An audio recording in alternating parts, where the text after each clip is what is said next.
Hey guys, it's Phil Morrison.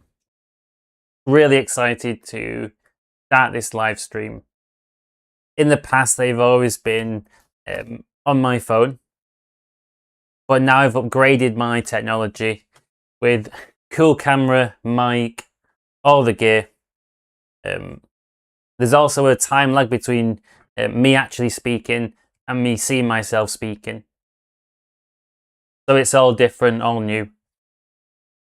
And it's a Q&A, so you're welcome to join at any point. Fire questions at me, make it interactive. The best way to solve social anxiety is one conversation at a time.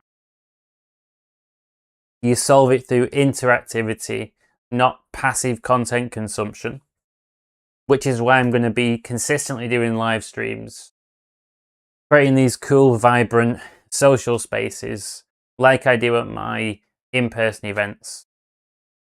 And I thought I'd share with you a photo which I hadn't seen for a very long time, which actually comes from my high school leavers annual. When I finished high school in 2011, I was given this this book,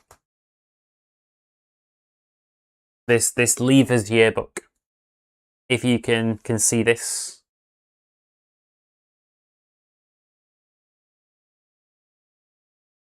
And there was quotes from people in the year and also photos as well. So I thought I'd share a photo of myself back at that time when I was 16 years old. And I think you'll probably agree that it's quite a transformation from then to now. So let me get this in front of the camera. And this might be quite hard to line up because of this time delay. You can see me there.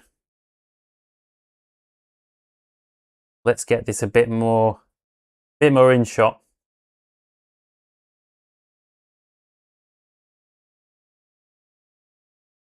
Pretty damn different. And it's not easy to see it on this particular photo, but I also had bright yellow skin at the time as well. I was under so much anxiety, so much stress that it affected my liver and my skin turned yellow. So I had extreme social anxiety throughout high school. Also had selective mutism, meaning that I could go days with barely saying any more than one or two words. Many classes, I could spend a whole year in a class, like a maths class, I remember. Sat next to this girl, didn't speak to her once in the whole year. Not even, can I borrow your pen? So I could go whole days, whole classes without saying anything. Super quiet, isolating myself from people.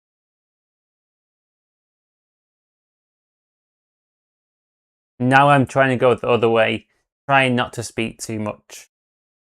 Making sure other people have space to speak. In general life, and of course, in my coaching business, at my events, etc. Something interesting that I can share. So there's people in the world that have this like core stability, and there's people that have a core instability. So the core stability is basically the belief that you're safe to exist in this world. And it's powerful to have this. It's really, really important to have this. And I'm super blessed in this area. I never didn't get the message growing up. I never got the message, that I wasn't safe just to exist in the world. People that got this message definitely have it harder. Then there's a second message. So that's like the primary core layer. It's the way that I view it. Then after this, there's a second message. The second message is regarding whether you're safe or not to be yourself.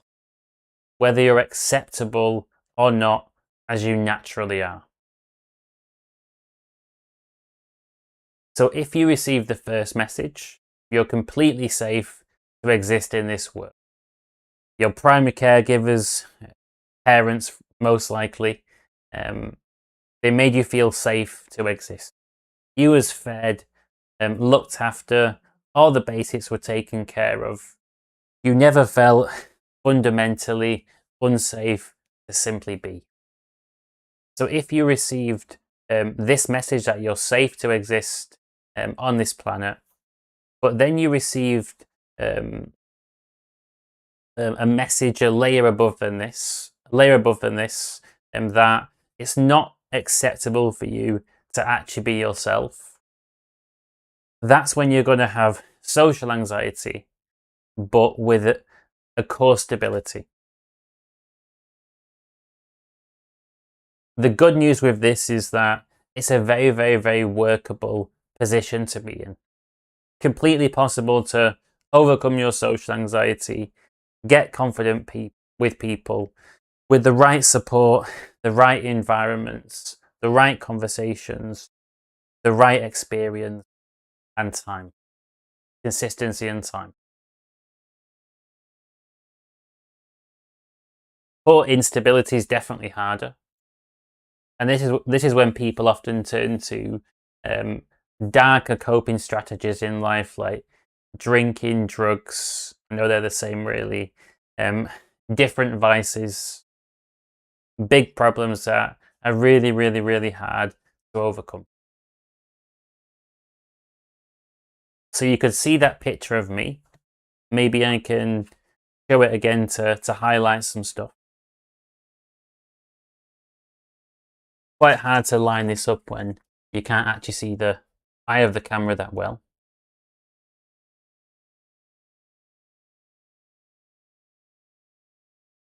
So what you can see looking at my eyes there, actually,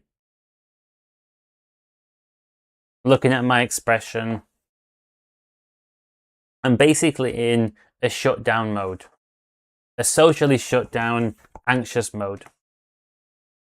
So this suggests that I didn't feel safe being myself, and I was isolating myself from people. So people often say that the root cause of social anxiety is social isolation. There's definitely a level of truth in that. Many people experienced social anxiety on the back of COVID. But normally what happens is there's something that happens before the isolation. Someone gets a message that they can't be themselves, that when they're being themselves, it gets met with shame. And basically shame activates the fight, flight, or freeze response in the body. The body thinks, oh no, there's shame here, this is dangerous. Because with shame and a lack of acceptance, you might get kicked out of the tribe. You might not get looked after. So this is dangerous to your survival. So you learn to adapt by not being yourself. And because of this, you can find it hard to interact with people because when you're not being yourself, it doesn't feel good. So you have these negative feelings, negative emotions, heavy thoughts, probably a lot of inner criticism when you're around people. I remember when I had a lot of social anxiety, really heavy social anxiety, and I was afraid to leave the house, afraid to be seen in public. And I would go out when it's dark with a hood up just to walk around. Years and years ago, of course, not anymore. And I was afraid of connection. For me, connection was like work. It was this thing to get through, this thing you had to do, but I didn't actually enjoy speaking to people. There was always a pressure to perform.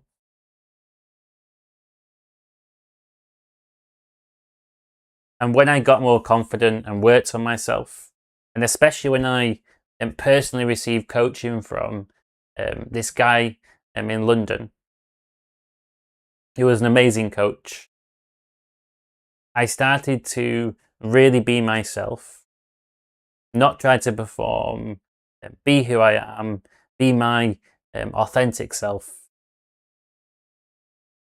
And I felt so much better, and I learned to really enjoy social interaction rather than dread them. Fear, over time, got replaced by excitement, and I just became a lot happier as a person. Started to thrive in life rather than just cope. So things were a lot better. And of course, fast forward into today, great to have a community from my in-person events, a few thousand people that have joined my meetup group, events going on almost every week, bringing people together who've got social anxiety and helping them get more confident. Because I've been there with a lot of social anxiety, I really understand what it's like. And I know that as a starting point, people need acceptance. They need to feel that it's safe for them to be themselves.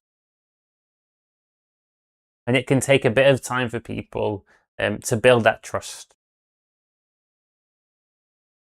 But over time, when people experience that, they start to open up more and more and more, being themselves, and they get positive responses, acceptance, and then this helps them grow in confidence. So if you're someone with a lot of social anxiety and you're quite isolated, finding people who you can open up to can be an absolute game changer. Back in high school, college, other stages of life, I didn't know how to open up with people. It just wasn't a thing that I learned growing up. I used to just bottle up emotions, carry things inside of me, never express how I was really feeling. As soon as you start doing this, it's very, very, very cathartic, and you're going to feel so much lighter in life.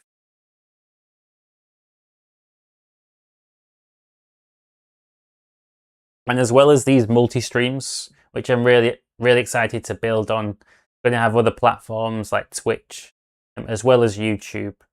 I'm also going to put on virtual events. So over the next few months, you'll see virtual events come out, and these are going to be a bit like my in-person events in Birmingham. And you really need that community to overcome social anxiety. You don't overcome it completely with a lone wolf approach. We're social creatures, and social anxiety is meant to be overcome groups. Through experiences, stepping outside of your comfort zone, facing fear, growing as a person. But you need that safe space. So the virtual events are going to provide that exact safe space that you need. So you can just click on links, join, chat to people, make new friends.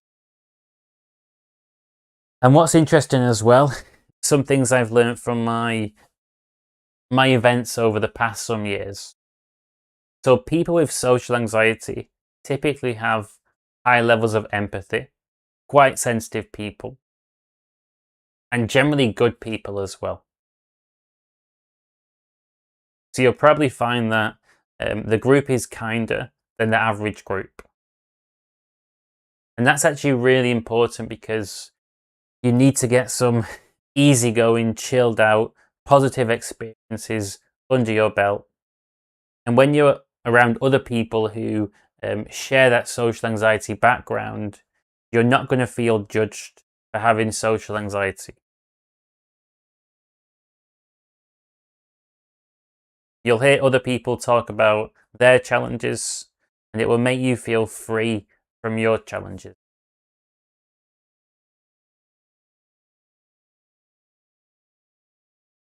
And over time, the confidence growth and the changes will take place. And there's quite a lot of people that have been to my events who have changed massively just from coming down and turning up.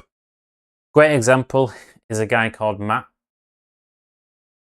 And Matt's changed so much since coming to my events. Used to be completely cut off, without friends. A lot of social anxiety, very, very, very quiet. Now he's out all the time with different friends. Playing pool some nights, cinema other nights, dinner parties, singing groups, all kinds of different social things going on, plenty of friends. And Matt was able to overcome a lot of his social anxiety just by coming to my events in this safe space, speaking to people, gradually opening up more and more and more over time, and just letting the rest take care of itself, taking it one step at a time.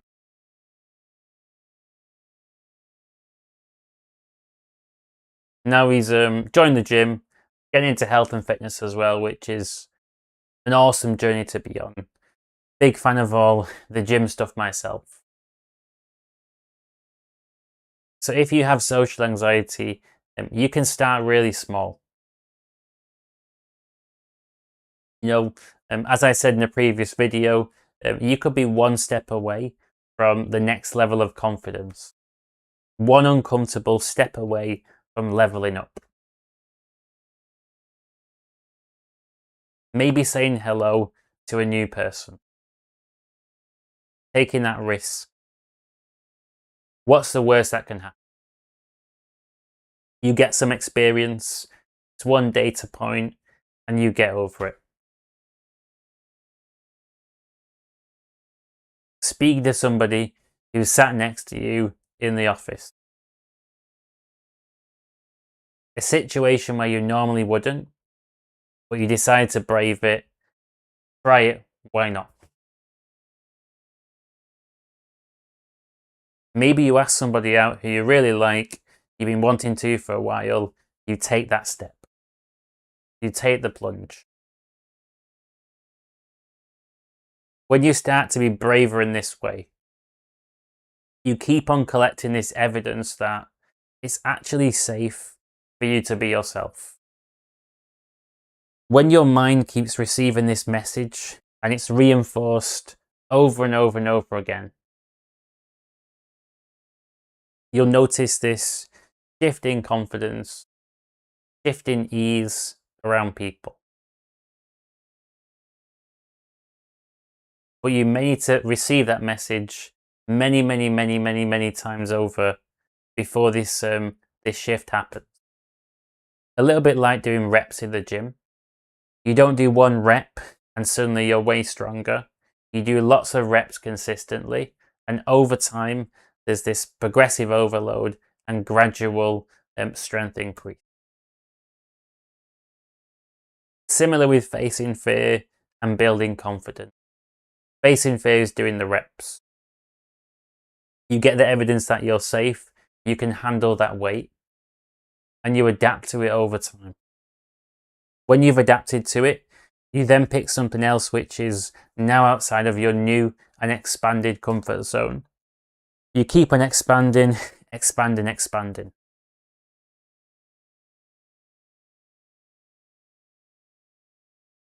So I want to make these multi-streams over time start to feel like my in-person social anxiety events in Birmingham do.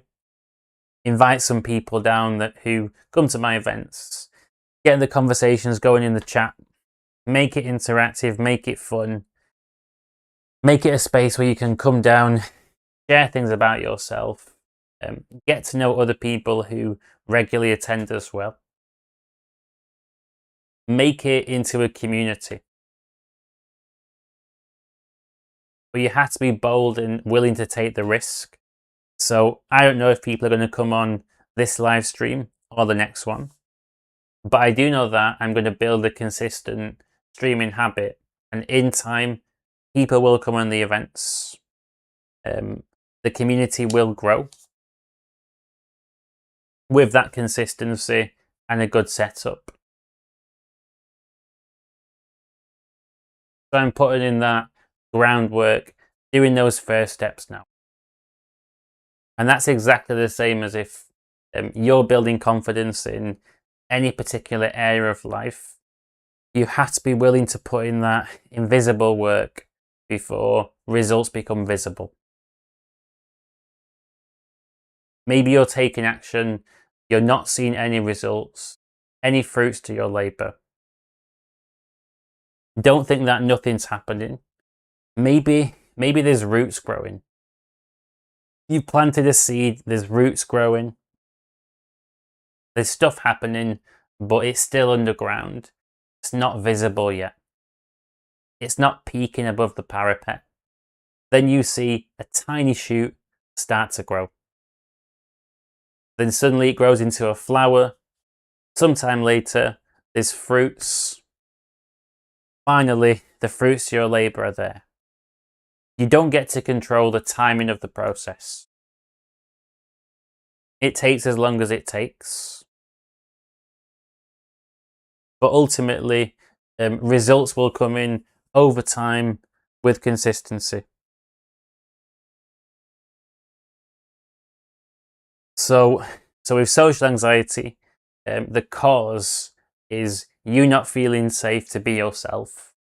The solution is you collecting evidence that it is safe to be yourself. And hey Taron, welcome to the stream. I can message in the chat box myself to keep on practicing. So Taron, I guess you've never seen a photo of me from my high school days. So I can show you that. So I go to actually a gym at the University of Birmingham on the campus. Don't tell them, but they still think that I'm a student. So I was a student there, had this PhD student membership, and I literally stayed there ever since and kept renewing the membership. So I thought until they update their system, it's not my fault if I get a gym membership at the student rate.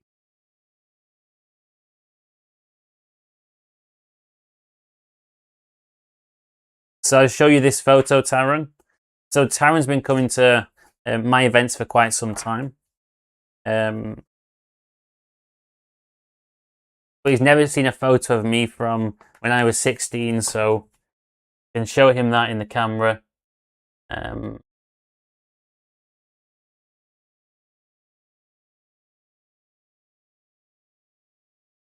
Let me get it in shot a little bit.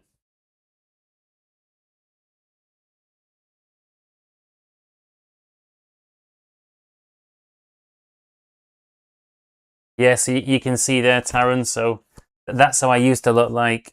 That's how I used to look when I was in high school. Pretty different from current times.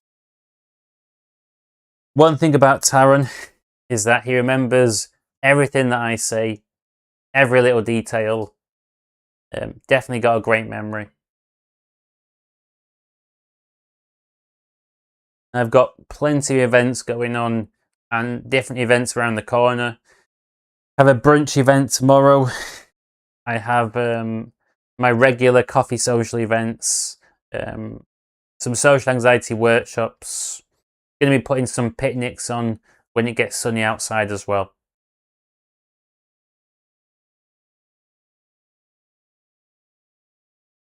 So how's your day been, Taron?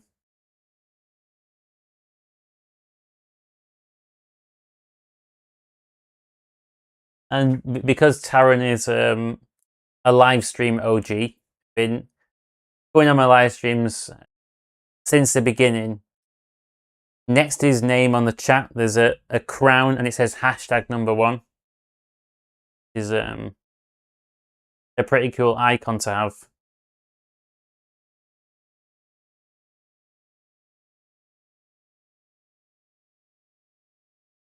But bringing people together who have social anxiety helps out everybody with social anxiety.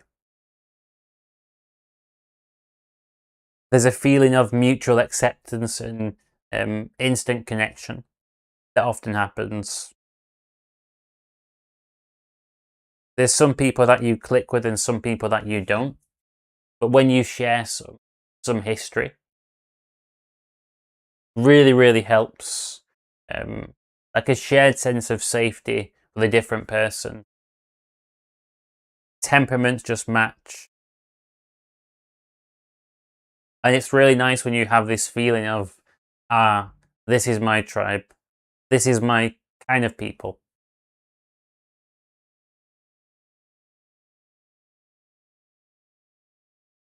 So, a few social anxiety tips that I can throw out there. One is overcoming that inner resistance. The inner resistance, I know what it's like. It's going to say, I'm not in the mood today to go out there and socialize. Why can't it be another day? I just don't feel like it. Maybe I'll skip it. Maybe I'll go some other time. Excuses come into the mind. That's your mind, your fear brain, trying to sabotage you, keep you safe, in the comfort zone, in that familiar territory.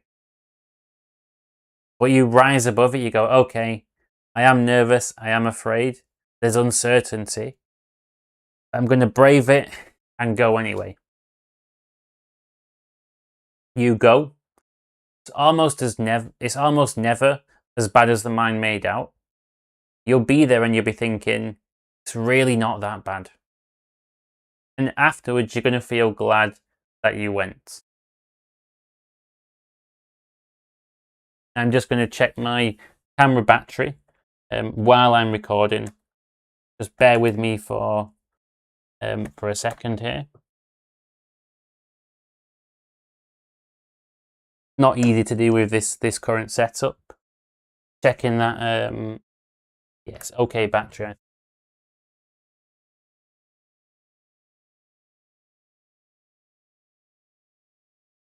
So I can throw out some other social anxiety tips then. So, of course, the pattern is you feel afraid, your fear brain wants to talk you out of taking some positive action. You overcome that hurdle of resistance, take the action anyway. You feel this internal reward for doing so. You feel better. You just keep on doing that. The way that my mentor explained this to me, he said, Phil, there's two kinds of suffering in life. There's the good suffering and there's the bad suffering. Okay? So the good suffering, start with the bad suffering actually. This is where you choose to take no action. You don't face any fear. You stay in your comfort zone. What happens when you do this? Same thing that happened during the COVID lockdown. A lot of anxiety, negative thoughts, rumination, not feeling good, feeling heavy. There's an automatic suffering that takes place when you don't take any action. That's the bad suffering. The good suffering is where you say, I'm going to feel afraid in that situation. But I'm not going to feel afraid to feel afraid. I'm going to get comfortable, feeling uncomfortable, and step into that situation regardless of the fear. You go through a period of suffering during that fear-facing time. But afterwards you feel much better. Like if there was a social that you wanted to go to, you've been procrastinating and putting it off, and you say, okay, let's just bite the bullet and go. Let's do the good suffering. You're going to feel good for facing that fear of going. You're going to get some valuable life experience and start to grow as a person. Now imagine if you always picked that good suffering option. You won the battle of you versus yourself every day for 6 months to a couple of years. Imagine how much more confident you would be socially and just in your life. Imagine how much you would expand your experience of reality. So much so, you would be a transformed person. Like the old picture of me compared to me today, you would be a completely different person. Of course, at the core, you would still be you, but your demeanor, the way you talk, your expressiveness, your openness to life, your passion, your enthusiasm, your skills, your knowledge, your talent, all these things would be shining in a completely different way than previously.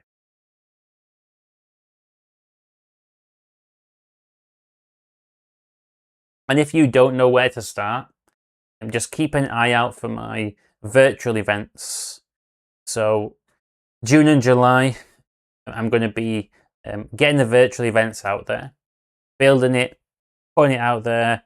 I'll put it on the YouTube community section. You'll be able to join it. People that come to my in-person events, I can mention it to those guys as well. You'll be part of this community where you can talk to different people, push your comfort zone, grow in a safe space. Ask some questions to myself and the whole group. Feel supported, feel connected. And this is what's going to change things. Not passively consuming content, not reading a book. It's taking action. It's a real world experience that's going to change you. Reading's great and consuming content's great because it can give you ideas, can give you tools, but it's the action taking that's going to get you from A to B.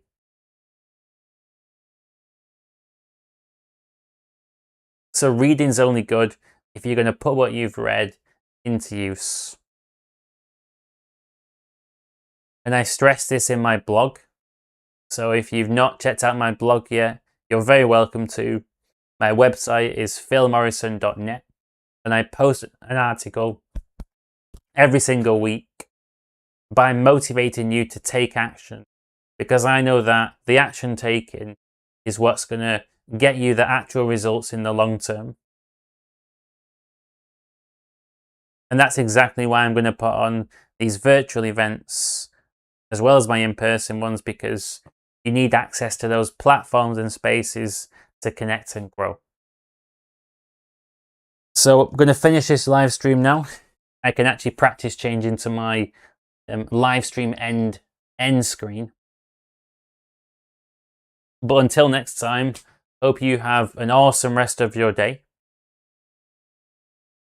If you decide that the time feels right for you to look for coaching and you're curious about exploring, never any pressure, but I always have this open door.